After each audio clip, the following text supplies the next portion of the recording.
जिस विचार को तुम्हारी चित्त वृत्ति में तुम लेकर आओगे तुम वैसे।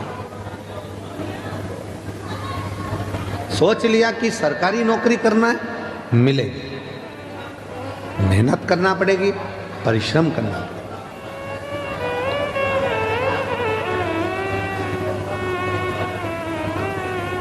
कैसे नहीं मिलेगी?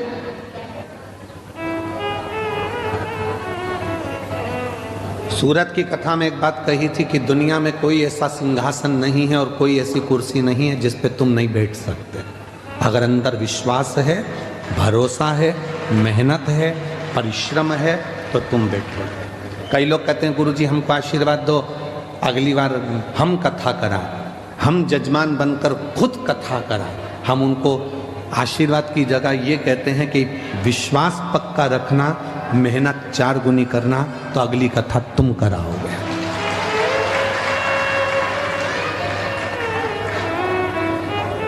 हम मेहनत ही ना करें, परिश्रम ही ना करें और सोचें कि सब कुछ मिल जाए तो नहीं मिल सकता। सीहोर वाले महाराज जी के पास में ऐसी कोई ना तो भभूति है, सीहोर वाले महाराज के पास ना कोई ऐसा टोना है, ना कोई ऐसा टोटका है कि हम तुमको दे दें और तुम्हें गड़ा हुआ सोने के हंडे मिल जाए। अगर ऐसे सोने के हंडे मिलते होते तो हम भी तुम्हारे गांव में नहीं आते। क्यों आते? बोलो सही है कि गलत है? मेहनत करना है, परिश्रम करना है, और वो मेहनत, वो परिश्रम एक दिन तुम्हें उन्नति की उस सीढ़ी पर लेकर जाएगा जिस पर तुमने कभी सोचा ही नहीं था तुम्हें पड़ा। कोई साधन नहीं। एक चने बेचने वाले का बेटा हूं, पिताजी चने बेचते थे।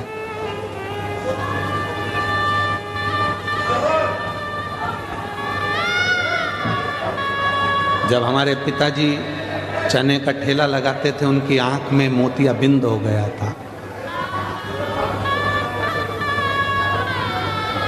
ऑपरेशन के लिए ग्वालियर लेकर गए, पैसा नहीं था।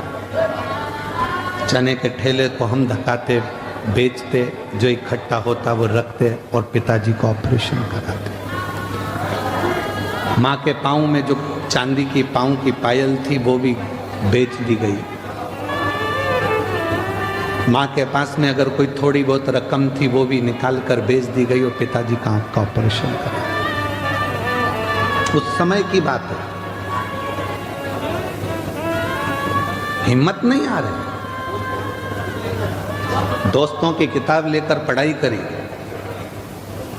उनके कपड़े पहनकर स्कूल और कॉलेज चले गए। दूसरे का शादी का मंडप लगा था, उसी मंडप में अपनी बहन की शादी करी क्योंकि मंडप का पैसा भी नहीं था।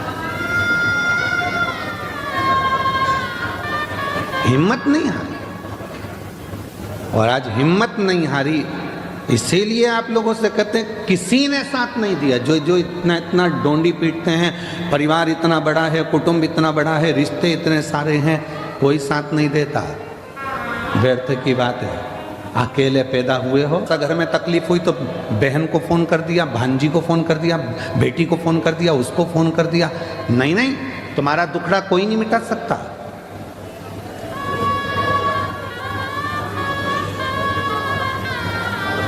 अगर तुम अपनी बेटी को फोन करके भी बोल दोगे कि तेरी भाभी परेशान कर रही है, कौन सी ननंद है, तो छाती पर आकर कह दे भाभी तुम मेरी बहन मम्मी से क्यों लड़ रहे हो? दम चाहिए। वो भी किसी की बहन है, वो भी किसी की बेटी है, वो भी बोल सकती है, उसमें भी सामर्थ्यता है। इसलिए किसी को अपना दुखड़ा मत कहो। दुखड़ा कहना है, एक लोटा जल लेकर शंकर जी के मंदिर में जाकर, वो जगत का बाप है, उससे इतना जरूर कहो कि बाबा मेरी जिंदगी के सारे दुख काट देना। कोई बुरा नहीं है। हो सकता है मेरी किस्मत में पूर्व में कोई कर्म भोगने का रह गया था, वो आज भोग रही हूँ, पर बाबा तू तो कर्म के लेख को भी मिटा सकता है, तो मेरे लेख को भी मिटा देना और मुझे अच्छा कर दे। उसको कहो ना, किसको कह रही? भाई आया तो उसको कह दिया, बहन आई तो उसको कह दिया, रिश्तेदार आए तो उनको कह दिया। क्या कर लेंगे रिश्तेदार? शादी में सब खा पी के चले जाते हैं, 500 रुपए की एक प्लेट निपटा के, दूसरी बार कोई नहीं आता। तुम्हारे घर में क्या हो रहा है उनको कोई मतलब नहीं।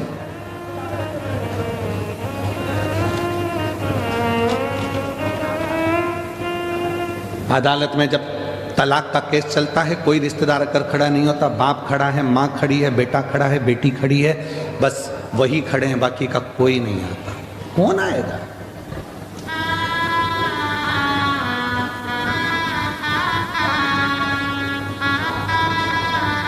तुम्हारे यहाँ बड़ौदा में बारात निकलती है क्या? दूल्हा घोड़े पे बैठ के, घोड़ी पे बैठ के निकलता है? जम के तो बोलो।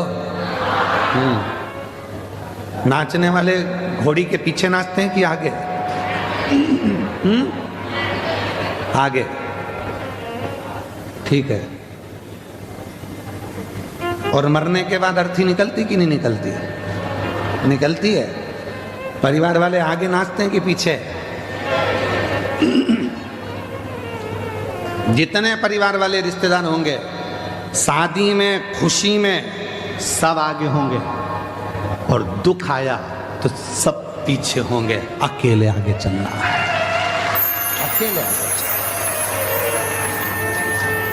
खुशी है तुम्हारे यहाँ, धन है तुम्हारे पास में, बहुत खुशियां हैं, सारे रिश्तेदार आगे आगे नाचेंगे। मैं रसगुल्ला ला दूं, मैं जलेबी ला दूं, मैं ये ला दूं, मैं वो ला दूं, मैं ये कर दूं, कपड़े पहना दूं, चेन पहना दूं, अंगूठी पहना दूं।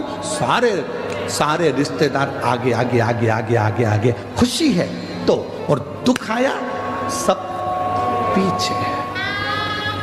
बात करते करते जा रहे, कितना अच्छा था, निपट गया।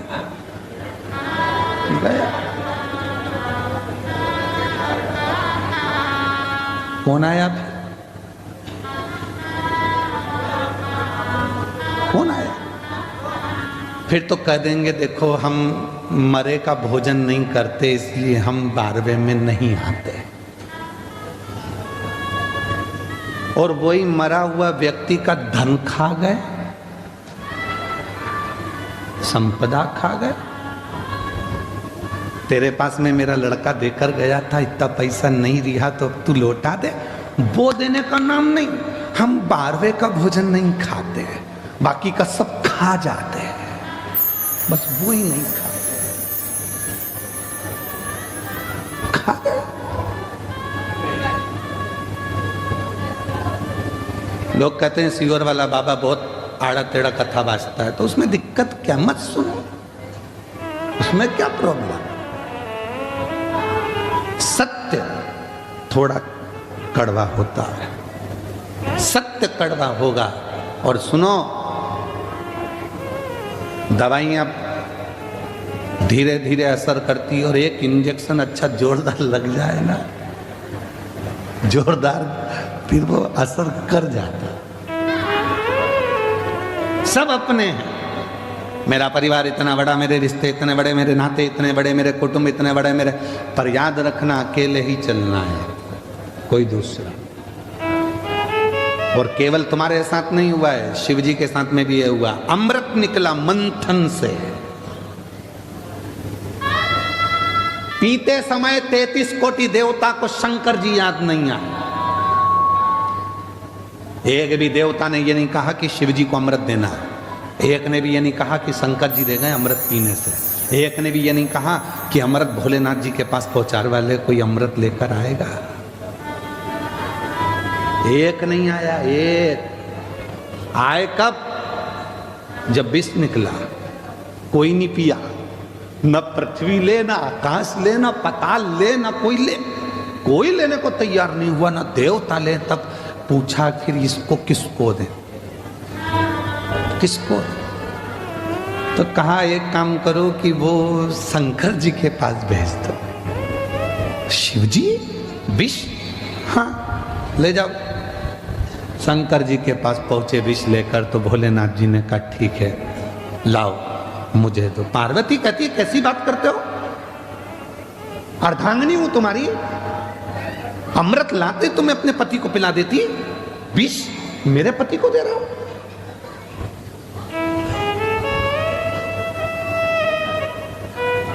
पार्वती जी सामने खड़ी हो गई, मेरा पति विष नहीं पिएगा। और सुनो स्वामी, विष मत पीना, शंकर भगवान ने अपनी पत्नी को अपने पास में